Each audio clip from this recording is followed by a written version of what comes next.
December na mga palangga. Wala pa din akong Christmas decoration. So, meron akong trabaho tomorrow and the day after, I aim na mag-decorate sa bahay. Para naman may ilaw sa bahay at mukhang Christmassy na ba. Para to bring some Christmas feels, Christmas vibes sa bahay. Umuusok yung aking bibig. Sobrang frosty this morning, ha?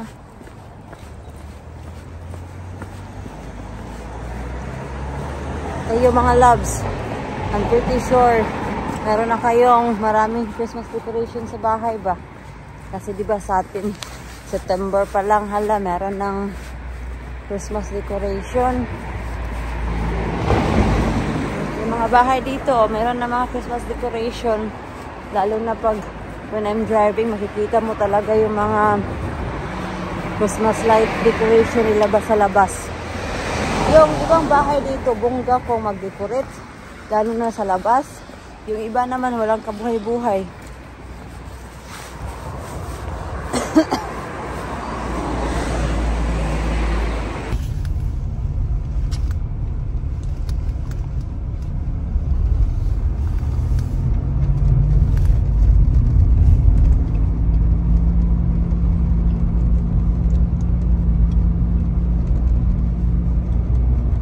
Ng design ng bahay na to, oh, tingnan niyo. Sino kayang may-ari dyan? Pilipino kaya? Yan, oh, ang ganda. Wow naman.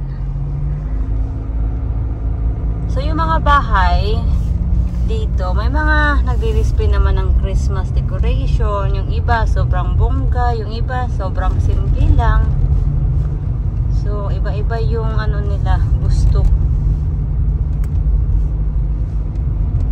Buti nga sila dito, may naka-display na yung kapitbahay ko. Ewan ko, wala din naman ako masyadong kapitbahay, di ba?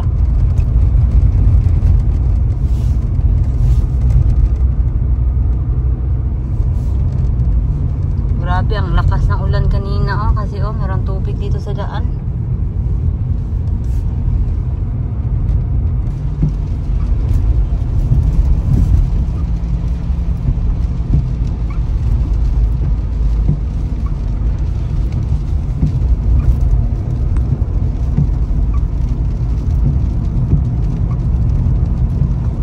Hello, good morning mga palangga. So, pasensyahan niyo na talaga. It's been a while na hindi ako nakapag-vlog. And until now, yung bahay natin wala pa ding Christmas decoration talaga. And dahil second week of December na hindi na lang ako maglalagay ng Christmas tree. But I will put some lights on. But at the moment kasi si Mr. sobrang busy and I don't want to go to the loft on my own kasi natatakot talaga ako pumunta doon mga palangga. I'm just waiting for him to get the Christmas lights down. And then once it's down, we will start decorating dito sa kitchen. And yeah, yun lang yung gagawin ko for Christmas. Wala akong gana mga palangga kasi sobrang dami kong iniisip. Tapos si Mr. din, meron siyang operation ngayong 23rd sa December. So, ang dami kong iniisip mga palangga. So, si Mr. operahan siya sa kanyang jaw. Minor surgery lang naman. Pero, yun na nga, baka hindi makakain si Mr. during Christmas. Makakain siguro, pero mga soft or soups lang ba yung kaya niya. So, and yeah, yan lang muna yung ma-share ko. But that's the heads up. Kaya parang walang gana. Anyway, nandito ngayon si Steve. And they're doing the roof. And I already prepared their food. Kasi yun na nga, aalis ako. Agad na meet Ate Divina. Hello! Look at you with your beanie. Bye-bye. See you later. Bye. Bye, bye, bye. Bye, honey. Meron na din akong dalang bag, Christmas shopping bag kasi mag-Christmas shopping ako. Kaunti lang naman yung Christmas shopping ko. But yeah, madala na akong bag. Para hindi na tayo bumili ng bag. Right, magdadrive lang muna ako and then I'll see you later pag nasa bahay na tayo ni Ate Divina.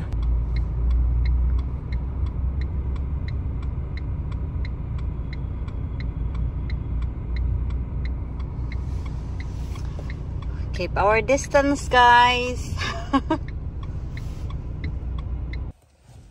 Nandito na ako sa labas ng bahay ni Ate Divina. So, hinihintay ko lang siyang lumabas.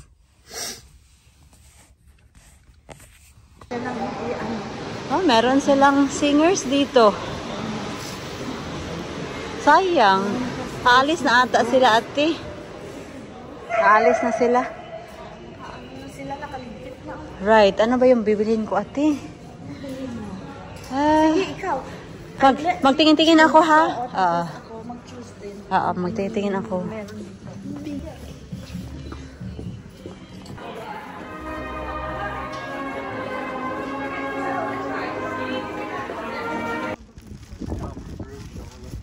Hello.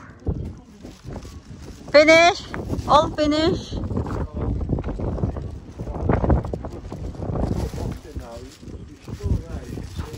Nah, it's okay.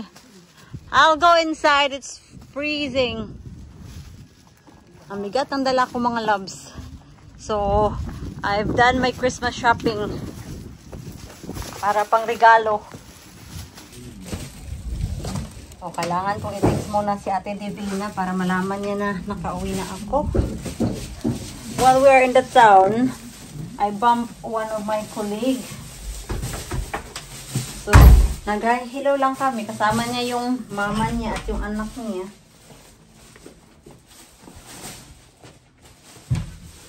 Kinain ba nila yung sandwich? Kinain naman. Oh, kinain nga. So, ito yung mga nabili natin. Itong malaking ganito. And itong yan. So, Christmas shopping. So, kahit malungkot yung Christmas natin, dahil yun na nga, may operation si Mr. Si Mr. naman yung nag-insist na, sabi niya, don't think too much about it. Kaya, hindi ko na lang din masyadong, for me, although, nag-worry ako kung ano yung outcome, pero si Mr. positive siya sa, sa mga happenings, kung anong nangyayari sa kanya. So, yun yung gagawin natin to stay positive and manalig lang tayo. Anyway, Christmas present to. Ipapakita ko ba? Oh, nakalimutan ko ulit. Nilak ko siguro si Mr. ba? Wait lang. Hindi ko nilak yung door pero may Amazon na dumating mga Christmas lights. So, meron kasi akong habit minsan talaga na, as soon as I came inside the house, nilala ko yung door, and minsan nakakalimutan ko na si Mr. nasa labas pala. So, anyway, balik tayo. Ano nga ba yung maipapakita ko dyan sa inyo? Hindi ko na ipapakita talaga yung nabili ko kasi hindi na to surprise kasi lahat sila nanonood sa vlog ko. Hindi ko na nga lang. Ano na lang. Ang pangregalo ko na lang kay Janina ang ipapakita ko sa inyo kasi I'm sure hindi siya nanonood sa vlog ko. So, ito yung regalo ko kay Janina. Yan. It looks very childish, mga palangga. Nasi-stitch yung ibibigay ko sa kanya. Pero, multi-purpose to. Kasi yung likod ni Stitch, water bottle. Yan. Yan. Water bottle siya. So, kunin mo lang yung water bottle dito. Tapos, ilagay ulit once you filled in with hot water. And then, yun na. You got like a little toy na mainit pa. So, popular to sa dito ba? Kasi malamig. And ako din, meron din akong hot water bottle. And tinatabi ko siya sa sa bed. So, yan. Ito. Yan yung pangregalo ko sa kanya. Yan yung paper bag, mga paper bag na binili ko. Kasi kailangan ko ng malaking paper bag para kay mother-in-law, para sa anak ni Mr. Yung mga card. Bumili na din ako ng mga card.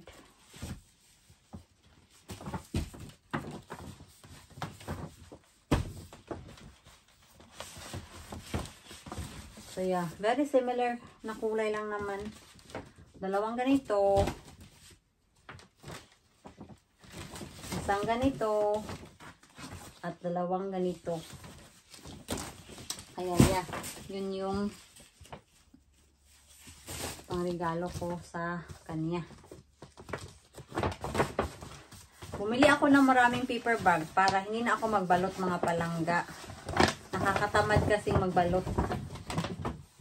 Kaya ilalagay ko na dito yung ano ko dito. Yan. Bumili din ako ng mga tsokolate, oh. Tsokolate ba to? Yung mga brandy snaps ba? Para kaibigay kay Benan. Ito, mga tsokolate. Itong Black Magic, hindi ko pa ito na-try. Hindi ako fan sa ano talaga, black chocolate. So, hopefully, magustuhan to ng makatanggap.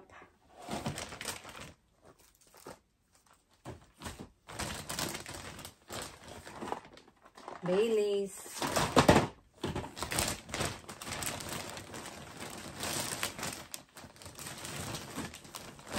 Hindi ko na rin ipapakita yung regalo ko para kay Mr. Sana magustuhan niya. And sana, ano talaga, sana magamit niya ba. At ito, ibibigay ko to kay Janina. Itong dressing gown. Para naman, hindi siya lamigin ngayong winter.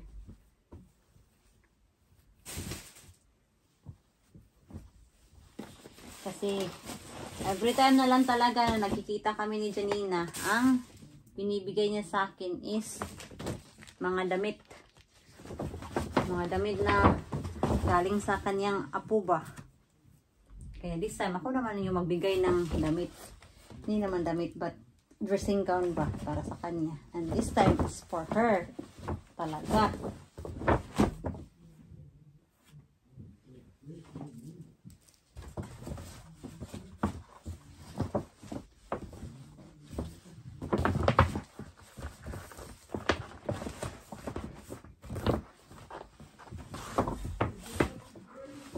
Yes, please. Huh? What did you say? Yes, please. Just water. So, yan na. Tamang-tama. And then, saan ba yung bag ni Bianan? Ito yung bag na ibibigay ko kay Bianan. Ay, maganda siya, oh. Maganda pala yung, yung red bag with the tan coat. Feeling ko bagay sila. Anyway, ito yung bibigay ko ni Bianan. Itong bag na to is sana for her birthday no October. Ikaso, hindi siya dumating on time mga palangga. Mga 2 weeks after sa birthday niya. 2 weeks pa. Basta, matagal siyang dumating. So, sabi ni Mr., wag mo na lang ibigay. Sa birthday, wag mo na lang ibigay kay mama. Ibigay mo na lang sa Christmas. So, sabi ko, tama nga, ibibigay ko na lang sa sa Christmas. Kasi, nagbigay na din kami ng other regalo pa. Kaso, hindi to dumating. Kailangan ko maglagay ng ng para pang fluffy dito ba? Para hindi siya gumanon. Kasi nakakasira kasi, di ba, pag wala kang nilagay sa loob. Yung leather niya, masisira. Anyway, for the meantime, ilalagay muna natin sa mga paper bag kung sino yung pagbibigyan natin para makita natin kung tama na ba yung pangregalo natin or kailangan bang dagdagan. Sana meron tayong battery para masabit natin to sa bintana. Ito yung pinakaunang Christmas lights natin ngayong taon. Ay, nako. So, Hindi pala, triple A pala. Yung ano, baterya. Ayan, meron ba tayong triple A? Ayan, triple A. Halos kasi sa mga baterya ko, double A. Wait lang ha. Naghahanap muna ako. Ito, may nahanap ako. So, ito, binili ko to sa Amazon. Ngayon dumating. Sakto din. Pagdating ko dito sa bahay, dumating din ito. And maganda ito mga palangga kasi suction siya. So, you don't need, hindi mo na alalahanin kung paano siya isabit. Ah, maganda. Lagay natin dito. Yan. Tama na yan. Oh. At least meron na tayong isang Christmas decoration. Nilipat ko nga pala sa Santa Claus mga loves. Yan. Yan yung pinalit ko kay Mr. Claus. So, ito. Dumating to lahat. Yan. Maganda siya, pero namin ko masakit sa mata mga loves. Ayaw ko talaga pag multicolored, but for the sake na para festive tingnan. Yan. Dito rin meron. Hindi pa masyadong kita. So, si Mr. Claus, dito ko na lang siya nilagay. Ito kasi, 3 lang. We have 4, diba? 1, 2, 3, 4 na ganito sa harap. Ikulang siya. Medyo awkward nga tingnan si Santa Claus dyan. Pero, what can we do? Yan. Yan na lang natin. Yan na lang muna. I'm still waiting for, meron pa akong hinihintay na Christmas decoration. Madilim na mga palangga, kaya bibigyan nyo kayo ulit ng update. So, yan. Yan yung beauty niya. So, inamin ko, medyo na-disappointed ako dyan kasi hindi siya nabiblink-blink ba. Pero, wala na tayong magagawa dyan kasi ako yung nag-order. I can only blame myself. And dito rin, naglagay na lang ako ng fairy lights dito. Yung fairy lights na nagbiblink-blink kasi yun na nga ito. Steady lang yung light niya ba. So, yan. And dito, sa may table area, yan na lang yung nilagay ko. Bago rin to mga palangga, yung mga Christmas lights na nilagay ko this year. Mga bago to lahat. Diba normally, yung stars yung nilalagay ko. Yung white, yung yellow color lang na stars. So nag-order ako ng ito. And yeah, I like the color. And meron din siyang iba't ibang settings. And yun na, officially, hindi talaga ako maglalagay ng Christmas tree kasi late na talaga. And just gonna go sa front room. Honey, I'm just gonna turn off the light. I'm just gonna show them. So, yan. Lagay din ako dito ng fairy lights. Yan. And in-adjust ko na din to si Mr. Claus kasi, diba, medyo nandoon siya sa taas last time. So, yan. Lalabas tayo para makita natin sa labas kung anong itsura. Okay naman siguro sa labas tingnan, no? And Mr. is watching 1% question. And it's nice and warm in here.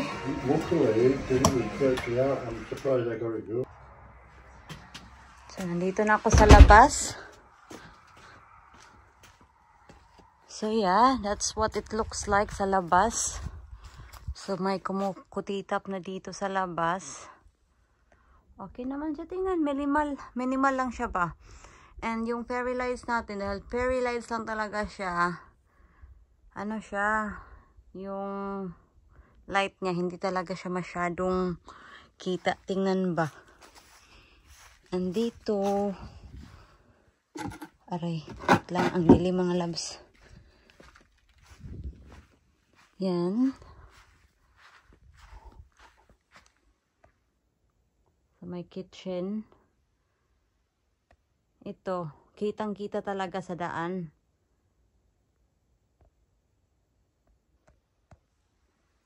So, para naman hindi tayo masyadong dull tingnan sa Christmas. Kasi, yung mga kapitbahay ko, mga palangga, wala talagang ka